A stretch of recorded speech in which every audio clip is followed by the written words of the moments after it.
السلام علیکم ورحمۃ اللہ وبرکاتہ۔ امید کرتی ہوں آپ سب خیریت اور عافیت کے ساتھ ہوں گے۔ حضرت جابر رضی اللہ تعالیٰ عنہ سے روایت ہے، حضور اقدس صلی اللہ علیہ وسلم نے ارشاد فرمایا کہ اپنی جانوں اور اپنی اولاد اور اپنے مالوں کے لیے بد دعا نہ کرو۔ ایسا نہ ہو کہ تم کسی قبولیت کی گھڑی میں اللہ تعالیٰ سے سوال کر بیٹھو اور وہ قبول فرما لے۔ دعا بہت بڑی عبادت ہے۔ ایک حدیث میں اس کو عبادت کا مغز بتایا ہے، الدعاء مخ العبادہ۔ اور ظاہر ہے کہ جو چیز اتنی بڑی ہوگی اس کے کچھ آداب بھی ہوں گے، اور یہ آداب بھی رحمت للعالمین صلی اللہ علیہ وسلم ہی سے معلوم ہو سکتے ہیں۔ آپ صلی اللہ علیہ وسلم نے بندوں کو اللہ سے جوڑا اور غافلوں کو اللہ سے دل لگانے کی طرف توجہ دلائی، دعا کی فضیلت بتائی اور اس کے طریقے سمجھائے، دعا کے الفاظ بتائے اور آداب سکھائے۔ حدیث میں ایک خاص نصیحت فرمائی ہے، اور وہ یہ ہے کہ دعا ہمیشہ خیر کی کرنی چاہیے۔ دکھ، تکلیف، شر اور ضرر کی کبھی بھی دعا نہ مانگے۔ کیسی بھی کوئی تکلیف ہو، اپنے لیے یا اولاد کے لیے یا جان و مال کے لیے ہرگز بد دعا کے الفاظ زبان سے نہ نکالے۔ عورتوں کو اس نصیحت کی طرف خصوصیت کے ساتھ توجہ دینے کی ضرورت ہے، کیونکہ کوسنے پیٹنے میں ان کی زبان بہت چلتی ہے۔ بات میں بچوں کو، جانوروں کو، حتیٰ کہ گھر کی ہر چیز کو اپنے بد دعا کا نشانہ بنا دیتی ہیں۔ جہاں کسی بچے نے کوئی شرارت کی، کہہ دیا کہ تجھے 2.5 گھڑی کی آئے، کسی کو کہہ دیا لوٹ نہیں لیا، کسی کو حیضہ کی کلی کی بد دعا دے دی، کسی کو اللہ مارا بنا دیا، اور کوئی سامنے نہ آیا تو بکری ہی کو کوسنے لگی، مرغی کا ناس کھویا یا کپڑے اور آگ لگنے کی بد دعا دے دی، لڑکے کو کہہ دیا تو مر جا، لڑکی کو کہہ دیا تیرا بیڑا غرق ہو، وغیرہ وغیرہ۔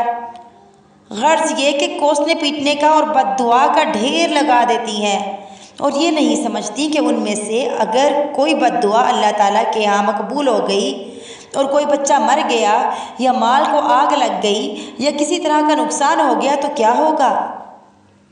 بعض اوقات ایسا ہوتا ہے کہ قبولیت کی گھڑی بد دعا کے الفاظ منہ سے نکل جاتے ہیں اور جو مانگا وہ مل جاتا ہے۔ جب کسی طرح کا کوئی مالی یا جانی نقصان پہنچ جاتا ہے تو رونے لگ جاتی ہیں، اور جو مانگا وہ مل جاتا ہے، اور یہ نہیں سمجھتی کہ یہ اپنی بد دعا کا نتیجہ ہے۔ اب رونے سے کیا ہوتا ہے؟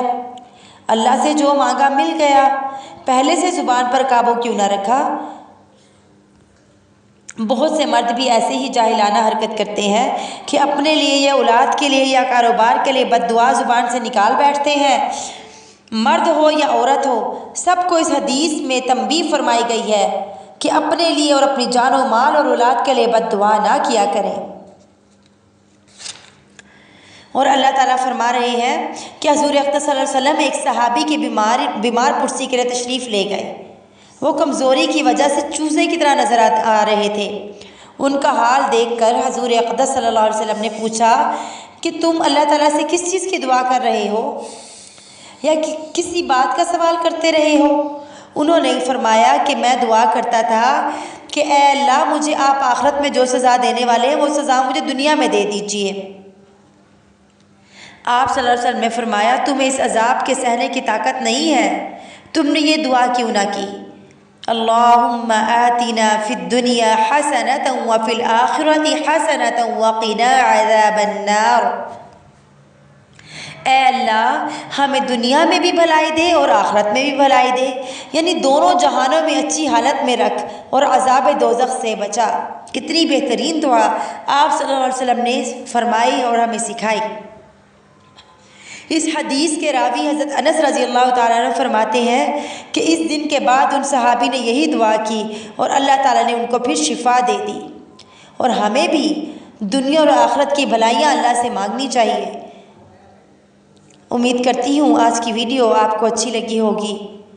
اللہ تعالیٰ سے دعا ہے کہ اللہ تعالیٰ ہمیں صبر اور شکر کرنے والا بنائے۔ آمین یا رب العالمین۔ اگر آپ کو میرا یہ ویڈیوز اچھی لگ رہی ہیں تو آپ پلیز میرے چینل کو سبسکرائب کیجئے۔ جزاک اللہ خیر۔ السلام علیکم ورحمۃ اللہ۔